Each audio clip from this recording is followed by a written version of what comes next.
Kita bicara tentang versi mereka, jadi mereka meyakini Nabi Isa yang disalib. Kemudian dia disalib, waktu disalib dia berkata, ya Ilya lima syabaqtani. Wahai bapakku, kenapa kau tinggalkan aku? Saya sampaikan kepada teman-teman saya waktu saya masih di Papua. Saya punya teman-teman orang-orang Nasara. Saya bilang, lihat, dalam Injilmu disebutkan Yesus berkata, wahai bapakku, kenapa kau tinggalkan aku? Berarti Yesus bukan bapak, karena dia sedang berbicara dengan zat yang lain. Jangan kalian berkata Yesus adalah bapak, bapak adalah Yesus. Kalau dia adalah bapak, bapak adalah dia, ngapain dia ngomong? Paham? Dia ngomong sama kan? Ya bapak, kenapa kau meninggalkan aku? Berarti ada yang meninggalkan, ada yang ditinggalkan. Paham tidak? Berarti dua zat yang berbeda. Sementara mereka meyakini Allah ya Yesus adalah Allah. Loh kalau gitu Yesus lagi ngomong sama siapa? Dia bingung juga gitu. Kau bilang Yesus adalah Allah, Yesus lagi ngomong sama siapa waktu dia berkata, ya bapakku, kenapa kau tinggalkan aku? Intinya akhirnya Yesus meninggal. Isa meninggal alaihissalam. Menurut versi mereka. Waktu meninggal, setelah itu dikuburkan dalam kuburan. Setelah itu beberapa hari dia bangkit. Yang dikenal dengan hari Paskah kalau nggak salah. Saya juga agak lupa, tapi intinya dia hari kebangkitan Isa al-Masih.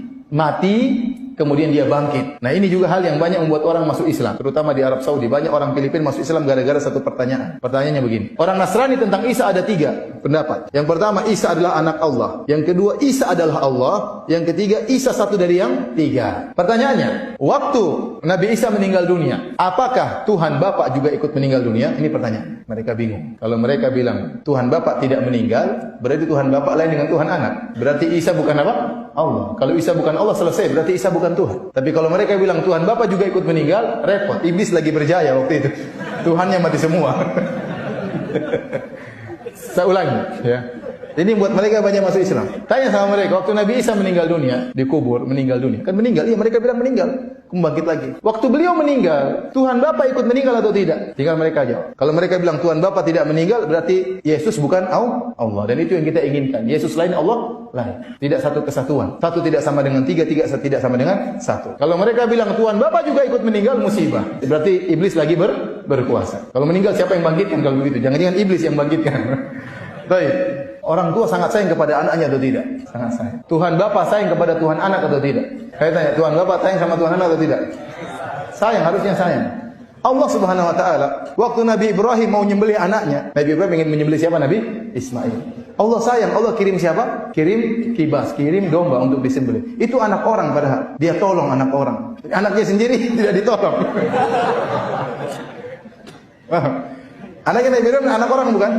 Anak orang. Mau disembelih jadi atau tidak? Tidak jadi. Allah tolong, Allah kirim apa? Allah kirim kambing. Ini anaknya sendiri ditangkap, dia tidak tolong. Apa itu bapak yang sayang sama anaknya? Ini yang menganutnya miliaran manusia. Lebih banyak daripada orang Islam. Agar antum bersyukur kepada Allah bahwasanya antum di atas apa? Hidayah. Yang meyakini ya seperti ini lebih pintar-pintar daripada antum. IQ-nya lebih hebat daripada antum. Lebih kaya-kaya daripada antum. Lebih cantik-cantik daripada anti-anti. Lebih ganteng-ganteng daripada antum. Lebih tinggi-tinggi daripada antum, lebih keren-keren daripada antum. Antum yang pas-pasan gini, alhamdulillah Islam.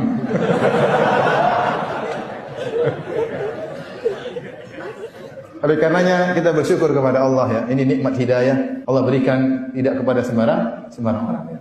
Kita mengatakan wahai orang-orang Nasara, masuklah Islam. Kalau Anda masuk Islam, Anda tidak melecehkan Nabi Isa. Ada suatu pernyataan yang indah, dia mengatakan seorang yang masuk Islam, dia berkata, "Narbah Muhammadan walam nakhsar Isa." Kami beruntung Nasrani masuk Islam, kami mendapat keuntungan dengan beriman dengan Nabi Muhammad dan kami tidak rugi dengan menghinakan Nabi Isa. Kenapa? Karena orang Islam, kalau Nasrani masuk Islam, dia memuliakan Nabi Muhammad, Nabi Isa dimuliakan enggak? Tetap dimuliakan. Tidak ada konsekuensi. Kalau kita beriman kepada Nabi Muhammad, kemudian Nabi Isa harus kita kafirkan, tidak ada konsekuensi tersebut. Itu konsekuensi yang tidak benar. Justru kalau kita beriman kepada Nabi Muhammad, kita muliakan Nabi Isa. Betapa banyak Nabi Isa dalam Al-Quran diagungkan dalam Al-Quran oleh Allah Subhanahu wa taala.